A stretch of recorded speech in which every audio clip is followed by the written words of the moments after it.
welcome to Pocket Watch, where we deep dive on the best and worst film and TV the universe has to offer. I'm Stephanie Bendixson, and today we are on tour with the ghosts of Marvel movie past in episode 8 of the Disney Plus series WandaVision. We are back with the A-Team, as I am joined by Will Yates and Nick Richardson. Nick, the ghost of the present, welcome back. Thank you. It's very ghostly. Well, I try. William, that makes you the ghost of content yet to come. Oh, I like that. Does that mean I get a big cloak and like a 3080? Because that's what I need. Oh, okay. Yeah, right. sure. If I'm making the content that's yet to come, I need. Yeah. He's making like sly demands. The cloak, and then it's like, For a second, I thought the 3080 was like an assault rifle, and I was like, wow, that's a badass ghost. As always, we're going to do a spoiler warning at the top of this episode because we're going to be talking about the plot of the show as a whole, specifically the latest episode. So if you haven't seen the latest episode yet, then make sure you check that out, then come back here and watch or listen to this incredible episode. We'll start with a temperature check as we always do, just a quick feel for how the episode left you feeling. Will, how are you feeling about the show, given that we only have one more episode after this? I'm worried, but I'm definitely back on board. I was a bit hesitant on the last 2 weeks, but this one has definitely brought me back into the world of the WandaVision. I'm happy. Interesting. Okay, good. And Nick, we haven't actually heard from you from a couple of episodes. So how have you been feeling about the show in the time that you've been away from Pocket Watch, as well as the most recent episode? So I wasn't crazy about last week's episode. I thought that was probably the weakest episode of the whole series. I very much enjoyed the one before with the sort of Halloween in the town and all sort of like big reveals there. And this episode, I'm still processing my feelings on this episode. I think there's lots of cool stuff in this, and there's lots of stuff where I go like, oh, I don't know if this was what I wanted in this moment. So I'm excited to talk through with you guys and sort of like reconcile my feelings, I suppose, on this. But I'm still loving the series as a whole. Yeah, I feel like my reaction to this episode was like equal parts excited and frustrated, because I feel like it answered a lot of big questions that we've had, which is exciting, but it also answered a lot of big questions that we have in a way that was really frustrating because I feel like we already knew that stuff. And it also answered a lot of big questions that we didn't have, and I was like, okay, cool. What else? Don't tell me that. I don't know why you felt the need to tell me that, but we spent time on it, so I guess you thought it was important somehow. All right, well, let's dive in. We started with a very cool kind of look back on Agatha Harkness, her origins, as it were. We discovered she's a witch. She's on trial, not for being a witch, as they sort of lead us to believe at the start, because if the date at the start is 1693 in Salem. The Salem witch trials were in 1692. But she is on trial by other witches for betraying the coven in some way. So it looks like the witch trials missed some of them. Yeah. This, for me, was a frustrating scene because I'm super into all things witchy, in a really big way. So I my favorite play is The Crucible. I've read it a bunch of times, and I am so obsessed with with everything that happened in Salem. To give you an idea, I have been exactly 3 places in the United States: Los Angeles, New York City, and Salem, Massachusetts. It was important enough for me to make a specific trip to that town in the middle of winter to go and investigate the site of the witch trials and soak in the history. And I was kind of hoping that when we did see this origin story for her, it would be more of a gritty kind of Salem-y vibe. But it was very superhero-y. It didn't look historical. It was a lot of purpley magic power, blue beams of power. And it was and it felt very hokey, which I understand is it's a Marvel show and it's about superheroes. It's not meant to be some kind of historical drama, but I don't know. I thought that was an opportunity to sort of elevate the show and make it a bit more gritty and cool and dark. And it just kind of was a bit lame. It was a bit of a letdown for me, the number one fan of The Witches. And what I was waiting for everything to pause and the camera to swish to Agatha, and she's like, actually, you know what? Let's go back and let's do this a little bit. I was like, this is like Agatha's fun retelling of these events. It's not real. But then, when it finishes and it's like, oh, so that was a real thing that happened. Interesting. It was like they were just fighting with beams of power.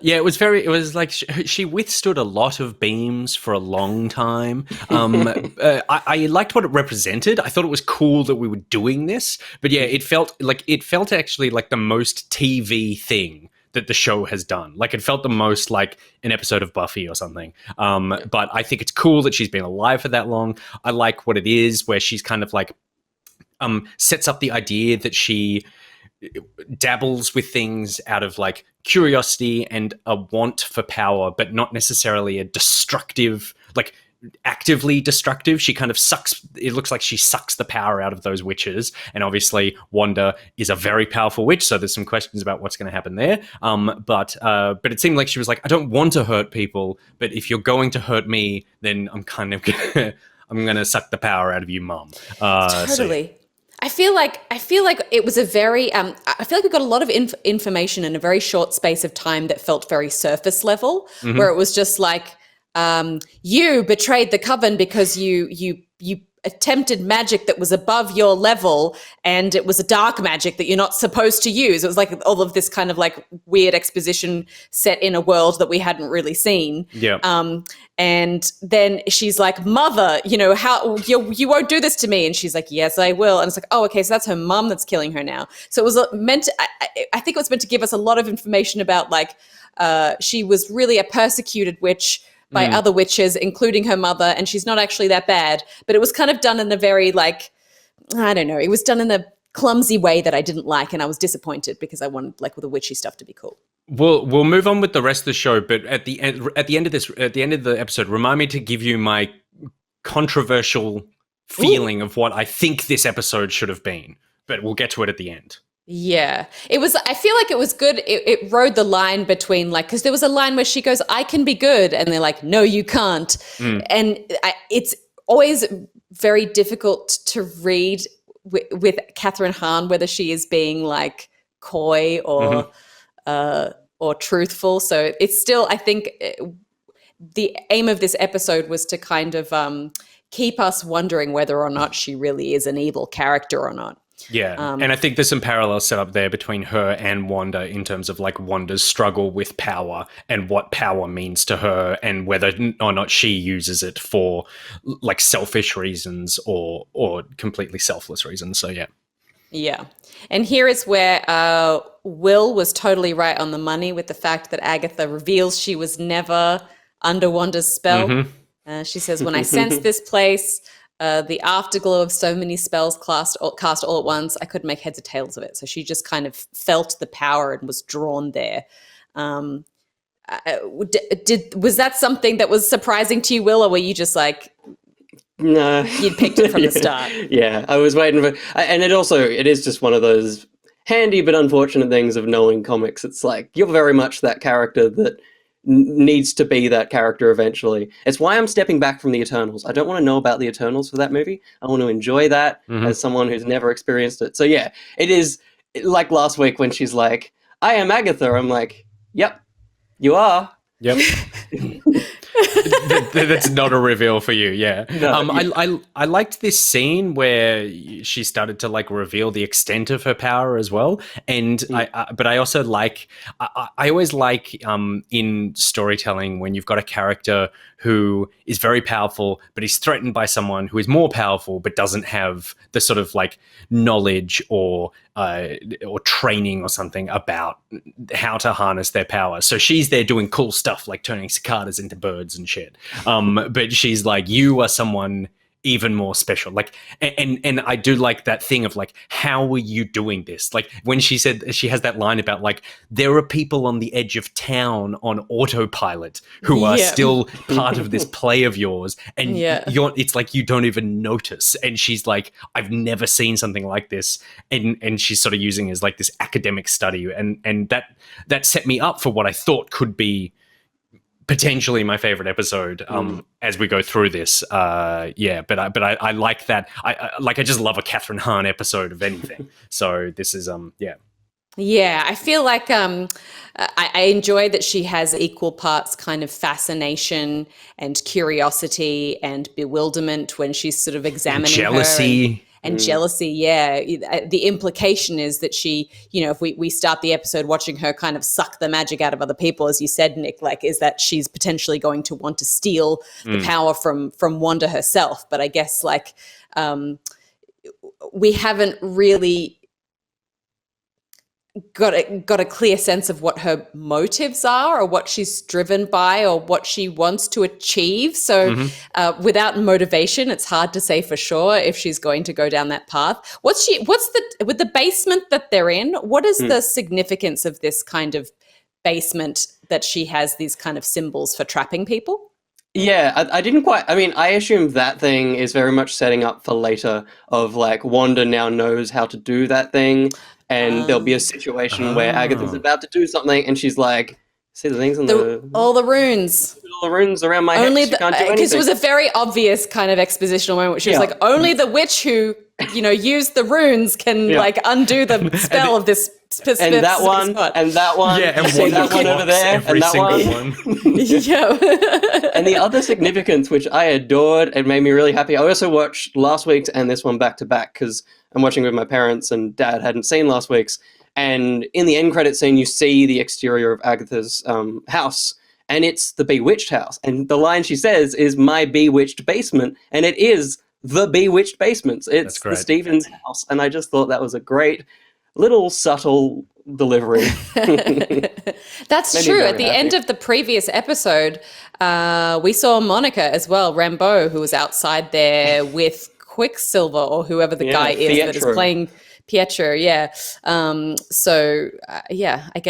just forgot that she was, I thought, going to sort of interrupt this episode at some point, and she kind of never did.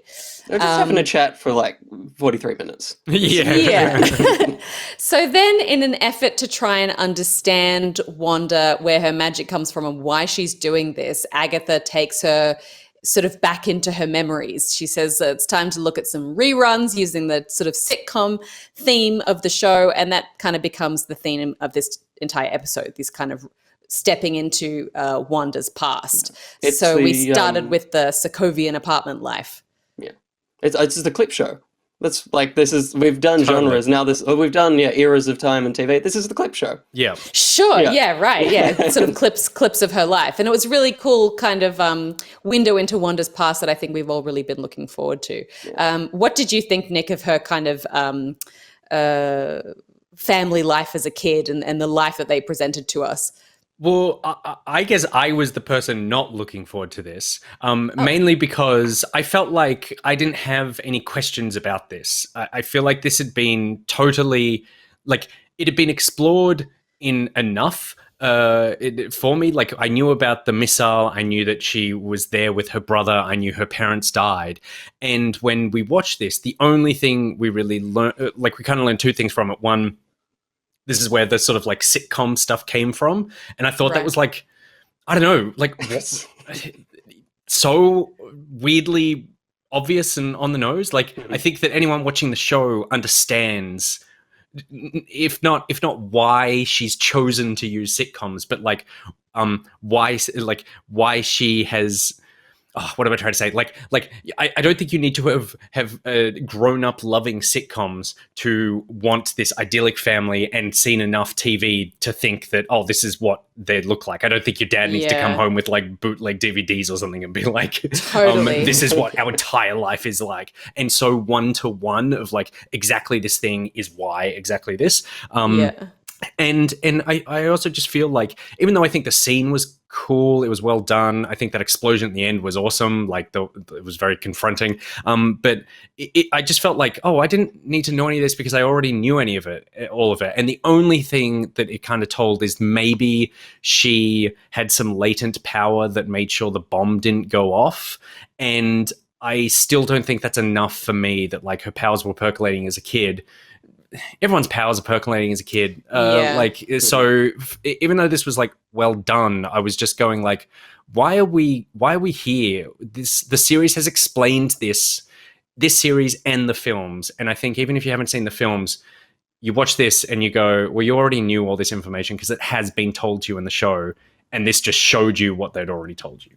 Yeah, it felt very kind of saccharine, the whole, like, I wouldn't say idyllic family scene because of their living conditions, but the kind of, they were painting a very loving family portrait, and the whole thing about, we have to watch my favorite, the Dick Van Dyke Show, and he, you know, that whole kind of setup was just very, like, they could have, I enjoy seeing glimpses of people's past, but I feel like it could have been done with it within a few seconds. We could have seen her family life. We could have seen the sitcoms, sitting there on the shelf or something like that, to give us a sense of all of that. But I guess they kind of, somebody loved the idea of this like ghost of Christmas past idea of walking back through her memories, and was like, well, we're going to have to spend enough time in each of those memories to make it worthwhile.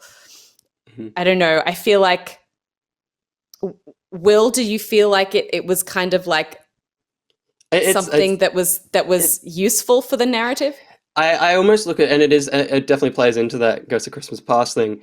These 3 bits almost feel like, and obviously the second one predominantly shows you a bit of a future. It's almost like this is your farewell to this version of Wanda. So let's just enjoy her trauma, I guess, and remember what made her the character she was, so that you can enjoy where she's going to end up, I guess. But it is, this one specifically, I think, is the one that is like, this is a question. Nothing in here was a question that I needed answered. And it's also the longest segment, I think, of these memories as well. It's like, it felt a bit stale. Yeah, it definitely was, yeah. I think it's also maybe a little bit of like, I mean, there's a lot of assumed knowledge for people in terms of like, the previous films and the Marvel Universe, but maybe this is their moment where they're kind of like, well, for the people who aren't as versed in the Marvel Universe that have picked up this show and are into it, this gives us some much needed context for the character and why she was like briefly a villain and then became a Marvel hero, and kind of all of her origins and stuff. So I suppose I appreciate it from that perspective. I guess I think. But on that, I would just say on that, I think that that's one of those things of like, if you have only watched the show, I don't think that you necessarily like need to know that she was a villain and then she was an Avenger, and that's. I think that her arc within this, like she's kind of going through the same arc now, right? Like she's the villain of this, and will she or will she not ultimately be the hero of this? Throughout the series as well, they've referenced dead brother tons, referenced dead family, referenced her past, referenced Sokovia multiple times. Like, I think that you know enough of like, she had a traumatic past growing up, and you can connect those dots. And then if you have followed all this stuff, you don't need any of this. You've made the connections yourself because you've seen all this. So yeah, for me, I felt like I didn't know what it was serving. So yeah. What about the next scene where we kind of stepped into the Hydra base? This scene was kind of like frustrating for me, I think, because that was kind of where I felt like I needed to spend more time and understand what was happening, how she ended up at Hydra. There was one line where she goes, I'm a volunteer. And I was like, okay, so she like willingly gave herself to Hydra to sort of fight for a cause, and ended up in a room with the Mind Stone. Yeah, the Loki scepter from the first Avengers film. That's right. Yeah, okay. Because it's confusing because it's a different color at the start. It is a different color. It's definitely, they realized how many movies were until Infinity War, and they're like, yeah, that one could be one of the stones. Yeah. That'll do. Right, okay, yeah, I see. Yeah. I was a little worried. Did we learn anything new in this scene? Will, you talk about Scarlet Witch stuff. Yeah, well, I mean, for me, this scene was, again, a question I didn't want, because I feel like it's hurt a little bit of the connection between Vision and Wanda, because Infinity War, it's like, our powers are the same. I came from the stone, so did you. But now they've set up the idea that she's always had these powers. It kind of lessens the impact of that thing. And obviously this scene does a lot more for the character. It shows possibly the concept of the Nexus being that we talked about last week, the idea that she's the same character across multiverses, and she always has to end up in that kind of same position, and that's kind of what she saw of herself. But yeah, I'm not enthused with the kind of retcon that her and Vision aren't as connected as we kind of first thought. Now it's like, I think the line's like, your power is my power. It's more, my power is your steroids. It's like the stone just kind of juiced her a bit. Yeah. Right. I also like, I don't want to go near the Infinity Stones again. I want to leave that in the past. Like that's something that I think that something that Marvel have done really well is make comic books incredibly accessible for people through character and humanity. And things like the Infinity Stones are things where it's like, oh, these are like the ultimate MacGuffin style. You need to know all these things and they don't really make sense and blah, blah, blah. And so when they got clicked and erased, I was like, good. Like, I'm glad that that's not a thing. So anytime now I'm like, see, even in a flashback, see an Infinity Stone, I'm like, don't talk about Infinity Stones anymore. We don't need to hear any more about this. But I did like the glimpse of her in what looked to be the Scarlet Witch outfit. Sort of like you said, that Nexus being thing, and whether or not it was looking at a past Scarlet Witch or looking at her in the future. I think that it's like we're definitely now, as the end of the episode shows, heading into that element of the character. So I thought it was a nice little tease for what gets revealed, I guess, at the end. Totally. This is exciting for me too, because I feel like I was saying to Will earlier, I saw an interview with her where she was saying that she was talking to Joss Whedon, was like, he promised never to put me in that outfit. It was kind of like one of those outfits that potentially wouldn't translate well to a modern film.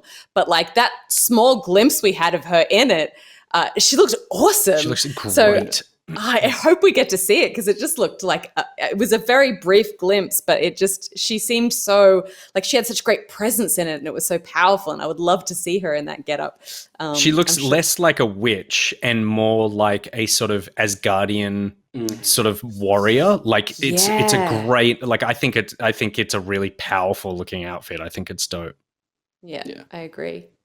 When we moved into scene 5, we had the Avengers compound after the events of Age of Ultron, and we watch like Wanda, she's grieving the loss of Pietro, and Vision is consoling her. And this was a really wonderful kind of glimpse into their like early blossoming relationship when she talks about the first home that they shared together. That was really nice. I feel like it was important for us to, because we've seen such a strong connection between them, throughout this series from the context of the television show world that she's created. But I think it's important to be able to be reminded of the love that they had when she's like not controlling him. Yeah. I thought this was the strongest of the 3 flashbacks. I think it had the most to add because it added character stuff. I swear, like the idea of like this was the first home that Vision and I had. I swear I've heard that in a film or something beforehand. Like I think that even that as an idea, I think has been slightly explored. But it was nice just seeing that like coming together of them, and like I even the intro of like I didn't mean to interrupt, and it's like that thing, and she's like, well, yes you did, and then he gets all confused, and I'm like, that's really charming, and shows like I like seeing characters flirt like that, I guess. And then everyone online has talked about that Paul Bettany line as well. The what is grief if not love persevering, which is just I think is just a phenomenal line. That's like an all-time, everyone will now use that. Totally. Yeah. You get this wonderful juxtaposition of him trying to figure out how to be a human, and like then has this incredible capacity to distill one of the most intense of human emotions into this wonderful moment. He's such a phenomenal actor as well. He's almost like, I don't want to say too good for Marvel, but he's just like, he elevates everyone, and I feel like everyone strives to be at his level, and it's just so wonderful to see that. I don't think I've ever hung off words. Like every word of that quote, I was like, what's he gonna say? Yeah.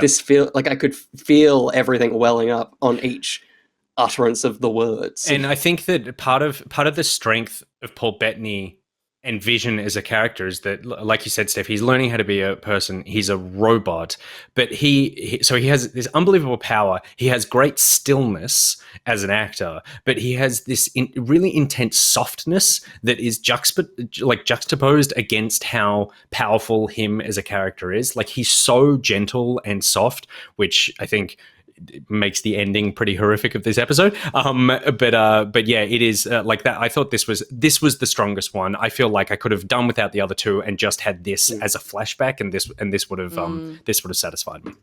Yeah, I feel like the next scene that we move into, where Wanda visits Sword. At this point, she's kind of returned from the blip, and she's kind of appeared at the Sword base. People recognize her here. They know who she is. They know why she's there. And she sort of meets Hayward, and he shows her the body. No warning as well, by the way. Like, totally. Like, no sort of like, oh, by the way, he's dismantled down there. And also, what kind of psychopath puts his office next to that room? I know. And it was such a weird moment, because I couldn't tell if he was purposefully trying to like torture her in some way, in the way that he approached it. And he was kind of, he kind of went from seeming really like impassioned, like a sociopath almost, in the way he kind of approached that with her, but then had this kind of wonderful tenderness where he's like, I understand why you want to take him, but you have to understand that this is like a weapon that other people could use and manipulate, and we don't want that to get out there. And like, obviously the way the episode ends answers that question, but like in that moment, it was really like, I was very confused about his motivations and what kind of person he was. And also he also had some good points where it made me go, because there's a lot of discourse about superheroes in general, but it's definitely happened with the Avengers, and in fact it's what happened with Wanda when the suicide bomber. All those people die, and then the question is like, are the Avengers allowed to just run around and do whatever they want? Like, is that a good idea? And her coming here and saying, I want to take him and I want to bury him. And he's like, I'm not going to let you just walk out of here with $3 billion worth of vibranium. And I'm like, not if you're just going to bury it. Like, that's the guy's an asshole, but he kind of makes a good point. Like, you could have memorial service. I also feel like it was important because she's trying to distinguish. He sees him as vibranium, and she sees him as a person. Yeah. And it's so wonderful to see that them kind of face off against each other in that moment, because you do like logically understand that what he's saying totally makes sense. Yeah. And then at the same time, you really feel for her, saying, no, like, this is the person that I loved and he deserves a burial. And you kind of empathize with her as well. But then she gets that kind of nice closure where she kind of goes down to his very unfortunately ripped apart body and is like, I can't feel you. And that was a kind of closure moment for her, I suppose. It takes back onto that Infinity War line of, I just feel you, as she destroys the stone. It's a nice mirror. Yeah, I thought that was beautiful. In the the footage that we saw in episode 3, you called it? What did you call? They were going to do a Coolsville Sucks, where they take the clips and make it look like the baddie. Yeah. I got him. I got him. In my mind, did she walk out with pieces? No. I think that this scene and the next one were the ones that answered the most kind of timeline questions that we had, where we were kind of like, we'd seen the security footage of her walking into Sword, and what we assumed was her like taking Vision's body so that she could go and do whatever she's doing now. Yeah. But then we kind of understand that she's left him there and then kind of moved on to Westview with this heartbreaking note that she has from him, and kind of constructed the whole thing out of nothing. But when you say move on, also, I think it's very weird seeing her drive a car. It's like she's rocking a Buick around everywhere, and I'm like, it's so... Is that what it was? A Buick? It was a Buick. I didn't recognize it at all. I wasn't sure whether or not it was product placement or something, but I'm just like... It was totally product placement. You're insanely powerful and you can levitate. You're a witch. Why are you just driving? Like, when she hopped in the car after leaving the base, I was like, what if she gets stuck in traffic? and you've just got her sitting there in traffic. Like, what does she do in Totally. that scenario? And I was looking at the car and I was like, is that the kind of car she would drive? Exactly. Like, it's red. I get Yeah. that it's red and it matches her whole aesthetic, but like, it just seems like an old grandpa car. Yeah, and she's parked like ages away from the front door. Totally. It's just and Yeah. walks to the car. yeah, it's She doesn't hover over. ridiculous. Like, this is the real crime of this episode. Yeah, I didn't like that car. But I can understand it from the perspective of her maybe wanting some kind of sense of normalcy. And if she's flying around everywhere, she'd have people like, crowding around her and taking photos and stuff like that. Yeah. And we've all had a good sob in a car, so maybe she just needed That's that. true. You That's can't true. sob in. You can't sob in the sky. You can't 'cause sob just while get floating. bugs. And, Yeah. And I guess like if I'm looking at it from a storytelling perspective, then like Steph, like you said, terrible car, but it's kind of like a very normal car, and her and Vision wanting to create a life that's just normal. There could be something in this, like she is working as hard as possible to just try to be like not special. So that was certainly a not special car that she chose. And then she pulls to Westview. We see a lot of familiar faces, some of the characters that have been peppered throughout the series as they got kind of caught in the Westview bubble. Mm-hmm. And a couple of them actually have like nice little nods to where they end up as well. They're very subtle. But Mrs. Hart, she's sitting alone at a cafe, so Wanda gives her a partner. She looks quite sad and alone. Oh, yeah, So yeah. And I think when they put all the names on the boards, their names weren't the same last names as well. So it's like it gives it to that. Not Ross was pulling away a piano lesson flyer, and he's playing a piano at the talent show. And then Herb has no hair, so she gives him hair. Oh, that's lovely. I totally didn't notice that. I did get a sense of the fact that like post blip, the world has kind of gone to crap because like half the population of the planet disappeared.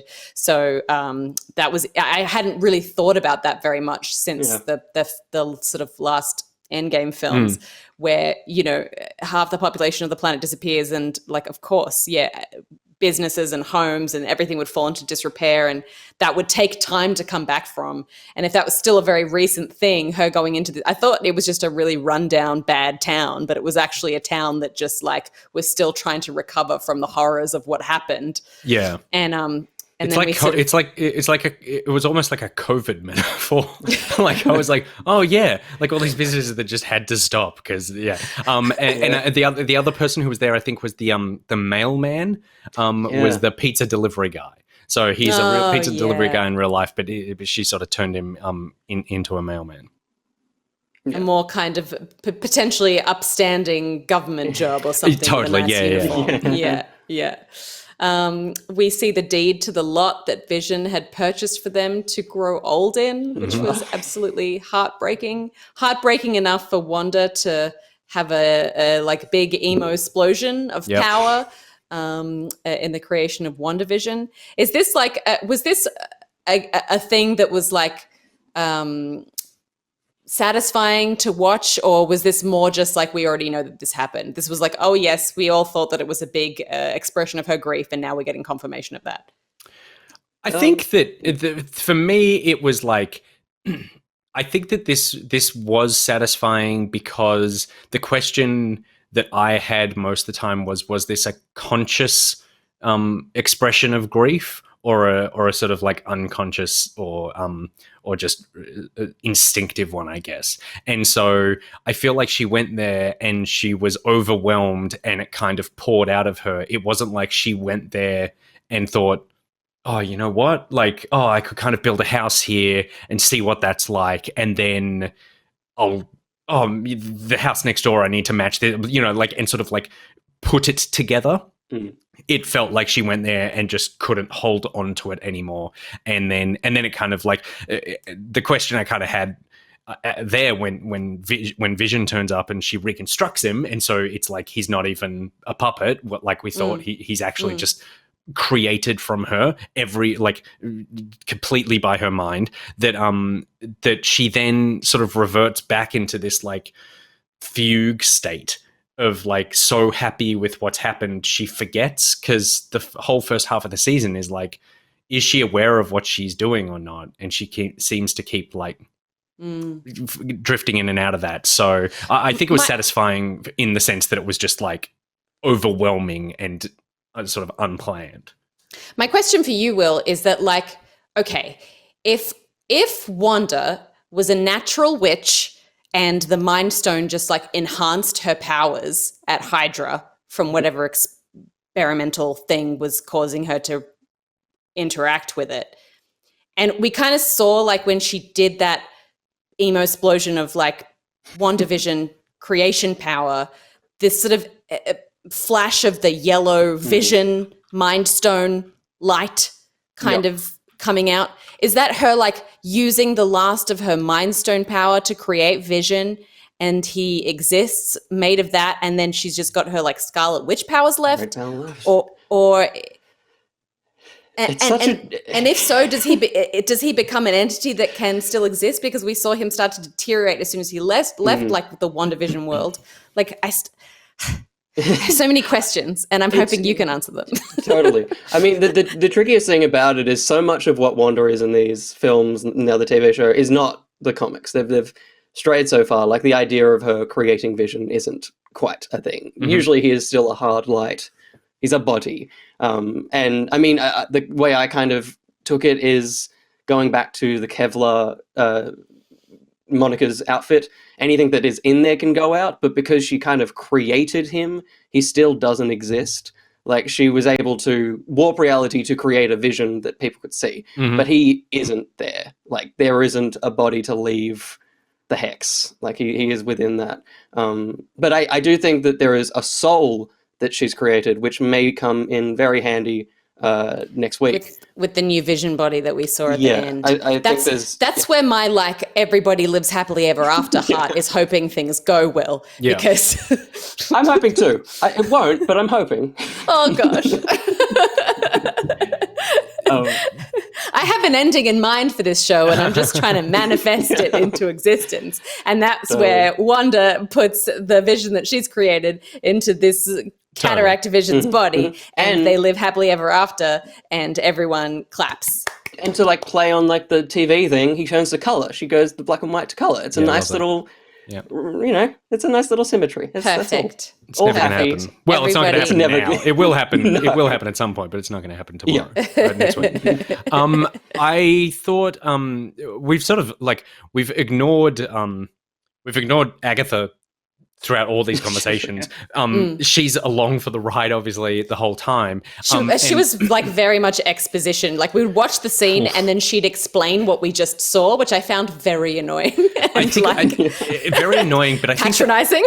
I think she had a lot to do in terms of just like heavy lifting, and I think she did really well with it. I saw this tweet which was someone was just replying to something about WandaVision. They said WandaVision, aka Catherine Hahn, was nice enough to let Elizabeth Olsen use so much screen time on her show. And I was like, yeah, that feels about right, because Catherine Hahn doing the Lord's work here with all the heavy lifting. But I think that she did a great balance throughout the episode of going, is she bad or is she just trying to figure this out? And I nearly every scene I changed my mind on that. I was like, oh no, she wants to harvest her power, or does she see in Wanda someone like her who actually is elevated beyond the people around them who want to constrain them, and not necessarily in a bad way, but just in a like realize your full potential kind of way. And that speaks to that sort of last line where she says, you're supposed to be a myth. And that is just such a, like, at that point, I think that my ending feeling was not, even though she is literally choking her children, I was still like, I don't think you're necessarily like a baddie, but I think you're too hungry for your own good, I suppose. Do you think there's a world in which the Vision that Wanda created goes into the Vision body that Sword created, and Agatha and Wanda become best friends, and everyone lives happy together after like that? Yeah, that sounds very positive. Best friends and in love? Well, I think that a lot of throughout the weeks we've spoken about who do we think the big bad is, and Agatha had always been like, what is her deal? Like, is she the good mentor or the villain? And then there was the Mephisto stuff, and then there's Nightmare stuff, and there's like, who is this person? And I think that ultimately, the big bad, it feels like to me, is that it's a little bit Agatha in that she's been pulling a lot of strings this season, but the big bad is now going to be New Vision, I suppose, is like the baddie coming in. But I think that there's still a chance that at the end of the episode next week, Agatha may be responsible for bringing in some sort of like a Mephisto-style character could still be introduced that's set up for a future film or something, like leaving those breadcrumbs. I think that there's a lot of like connective tissue with this series and the films and stuff. And I think the final piece of connective tissue is at the end of next week, we're going to have a villain for the next either arc or at least a film or something that it will be set up. But I don't think it will be Agatha. I think that but I hope that Agatha and Wanda, in the happy ending that Steph wants, I do hope that they have some sort of like bonding so that we can see Agatha in future content. Witchy best friends. Best friends, the best friend. Best friends, tutors. In the comic, she's a tutor that kind of forces her to learn more of her powers, which I guess she kind of does in this as well. There's a little bit of that. I think she will. Like, I think she is waking up the Scarlet Witch. Like, and so I think that is an unlocking there. And then the episode ends there, and nothing else happens of note. Except for the mid-credit scene that we saw in which Sword power up a reassembled Vision body that we now know is not inside the Hex, the catalyst of some kind of serious baddie vibes, whatever. I think this is the Cataract Project that Hayward was talking about. You question what are they launching, and we were like, just an attack. But you were right. There was more to the launch than just an attack. Yeah, there was more. And I feel like it's going to be potentially very traumatizing for poor Wanda to see Vision. But I wonder if the two Visions will face off against each other. I think they definitely so I want to go back to a beautiful quote from Paul Bettany. Yeah, so do I, but you take it. You take it. I think this is next level fucking trolling because this has been an entire season of people trying to figure this out. Yeah. And go, Will. I love it. It's an actor I've longed to work with all my life, and we have amazing scenes together, and the chemistry between us is extraordinary. There were fireworks on set.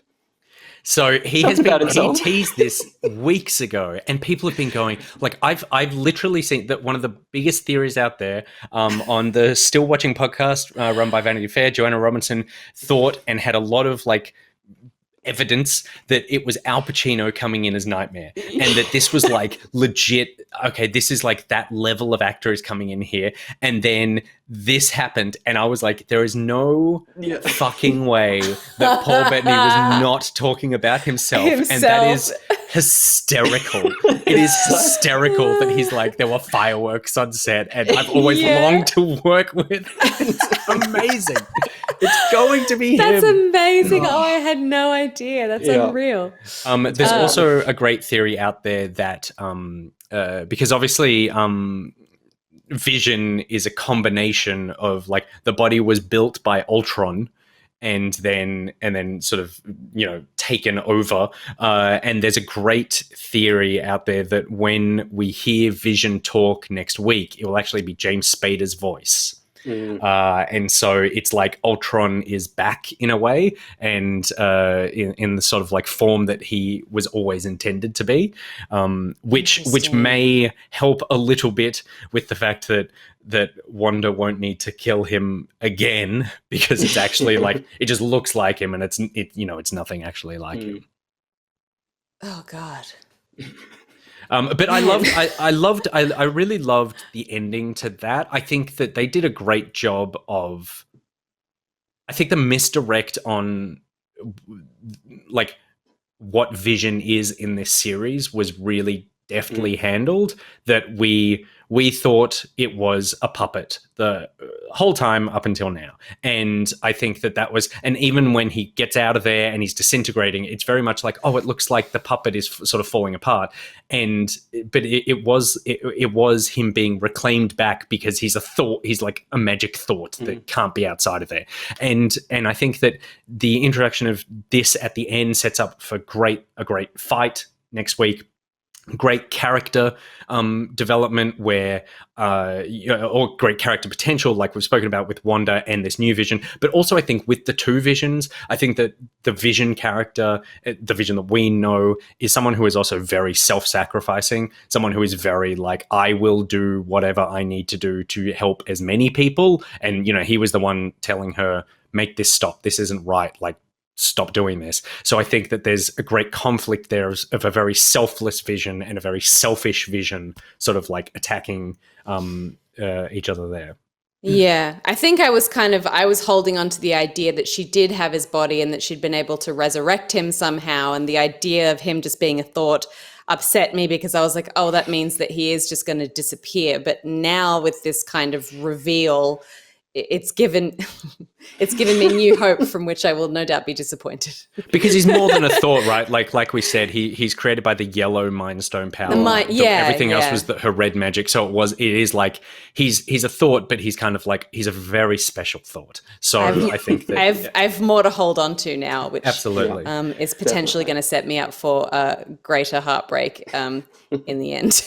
and the last thing I just wanted to say on this was, like I said, I loved the end. I like the Scarlet Witch reveal stuff. I guess, and I've seen some people talk about how the advantage of television is character development as opposed to a film, and that there's not many TV shows that look at trauma and grief and give it the time that it needs, I suppose. A lot of the time we see people get over things quite quickly, and that this episode was an examination of Wanda's trauma. And I don't want to discount that at all because I think that's a very real feeling. For me, though, I feel like Wanda's character this entire time she's been in the MCU is defined by trauma. And going back to this, it just felt like we've said, there was a lot of things here where we already knew this stuff and it didn't feel like it added to it. It just felt like we were repeating the trauma plot points as opposed to necessarily expanding on them.